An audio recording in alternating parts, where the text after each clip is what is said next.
Just a little like mechanic tip. It's not really even gonna be a long video or anything, but we're working on Chucky's Zatoa, and we got the engine back together, got the engine bolted to the tranny, but these fuel lines, the supply and the return, are extremely hard and extremely brittle, so we can kind of make them work, but while we got the engine out and everything taken apart, now's the time to do it. So we dropped the tank, got the hoses. Now we could have ran to O'Reilly's or AutoZone or insert big box auto parts store here, doesn't matter which one. You could have bought a hose, and they usually sell it like $1 a foot, $1.15 a foot or something like that, I think. The price may vary. I don't even remember what the price was last time, but I know it's a lot more expensive than, you can buy an entire hose reel full, 5/16 fuel line.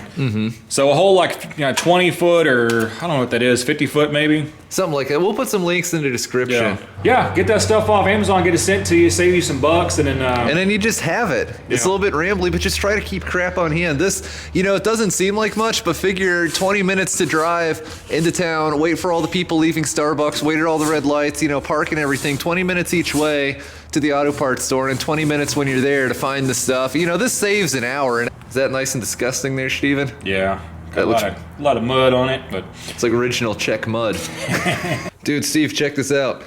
So I fished this hose out the other side of the tractor. Once Steve here had it popped off that thingamajigger, I rip it out and I'm like, I got to throw this away. So I just grab it and go like this to fold it over so it fits in the thing easier. Splits wide open. Yeah, that's what it's supposed to do. Yeah. This doesn't even look bad. Like, you look at this hose, and it looks pretty good. Like, I don't see any visible cracking on here. A few scuffs here and there, but this is the kind of thing. This is why they say little shortcuts cause big delays. This is the kind of crap that's going to split open when I'm trying to go mow hay some morning or something, completely derail the entire day. These hoses are, when I go in on especially older equipment, it's one of if they have any kind of drivability concern, one of the very first things I change is the fuel hoses. These will cause you more problem because the inside starts breaking down and it starts getting little chunks of rubber in the system. These cause more problems with drivability on diesels than anything I've ever come across, that and air filters.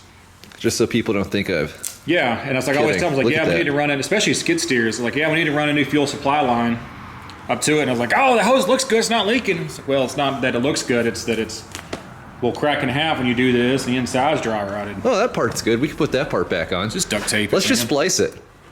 Yeah. You got that Flex Seal in the can, in the wrap?